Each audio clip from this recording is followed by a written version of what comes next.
Hey guys, Anthony here. Just want to do a quick video on the topic of how much do we let ourselves be controlled by the external world. What I mean by that is this: how much do other people's action, other people's words, or atmosphere, what happens on the outside, what we see on the media, on TV, even on social media, how much does it affect us? How much should it affect us? And realizing that maybe if we've put too much impression on the external, too much worth on it, too much weight instead of the internal, and realizing that a lot of the things that the reason we feel what we feel doesn't have to do with what's happening on the outside, but the inner machinations on the inside, our thought patterns, our mood, if we've slept enough, and how we feel inside. Because if you think about it, when something, at your job and you're annoyed by somebody, when you realize that things happen in a way that you didn't want them to happen, or, sometimes there are things that happen on the outside that depends on how we feel. Maybe if we've slept well, or if we've taken the time to meditate or not, or if we've taken the time for having a good breakfast. And it's just those internal feelings, those internal aspects of us that decides, oh, today I feel a little grumpy, so when that person annoys me, my patience is really shorter. I really feel like telling them to please just don't talk to me, right? And we have many aspects of us in that sense. And I have this image that was given to me, in a core, when it talks about, imagine two children, they're on the beach. Two of them are building their little sandcastles, right? And then there's a giant waves that comes, and that giant waves end up swallowing both of the children and their castles.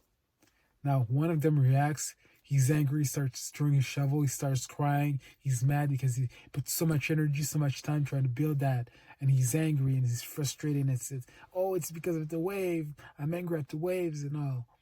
And then there's the other child that decides to find it funny. He just got soaked, he enjoys it, he enjoys the beach. Oh, his castle is like, oh well, I'm just gonna go build another one, right?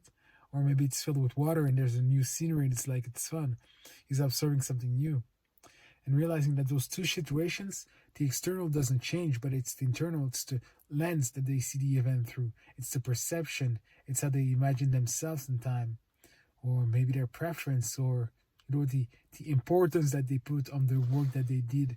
And this, they imagine, oh, I put so much effort, it took so much time, oh, I'm frustrated and I'm angry. Or the other that says, puts it in perspective and says, oh well, there's, I don't need to let myself be shifted left and right by those emotions, but I have a certain control where I can simply build another one, right? And there's a certain aspect of letting go.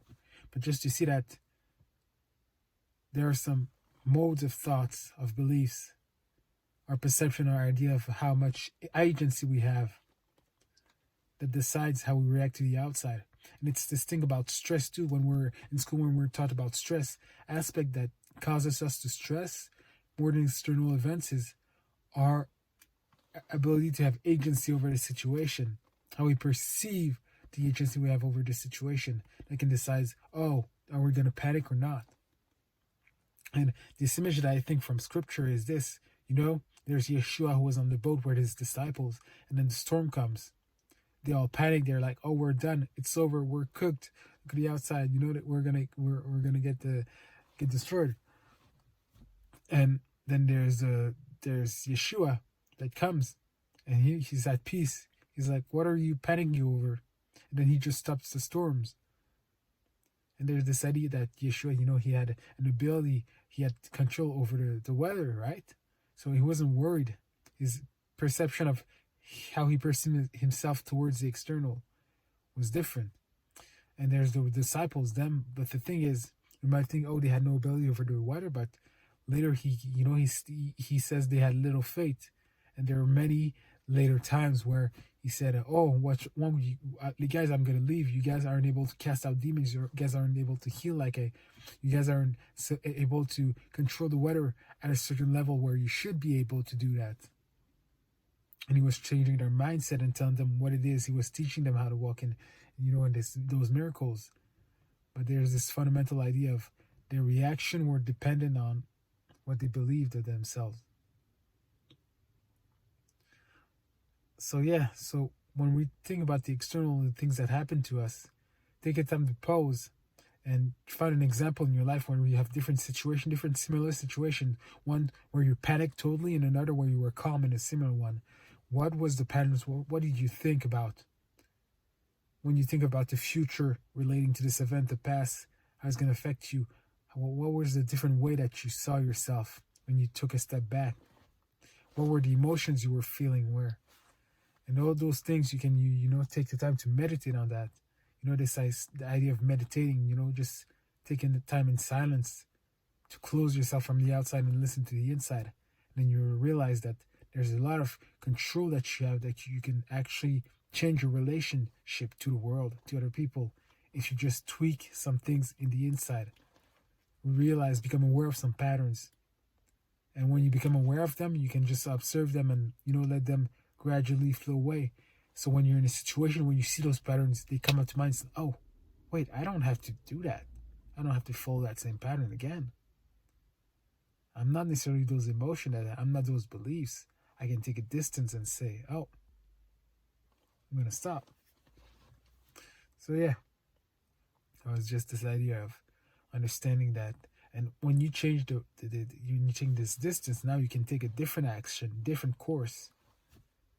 And hopefully an action that's not going to lead you to fall into the same bad situation. Anyway, that was all for today. So yeah, just a time to remind yourself of, okay, how much of weight do I put on what's happening outside of me? Because remember, when you change your consciousness, when you change the state of mind that you find yourself in, you can change the outside. Fights that you've been having with people because there's been patterns inside. They say something that triggers you into a fight, and there's this situation, and then there's this, and it starts always going around and around and around in a relationship. You stop that, and you kind of stop the flow. Now that the river doesn't go and you don't feed the same pattern.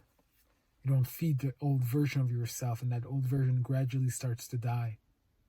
And then that old version doesn't direct your life in a certain way where you don't want it to, or you pick fight because you got to defend yourself, you got to prove yourself, all those things. Anyways, that's all for today. Peace.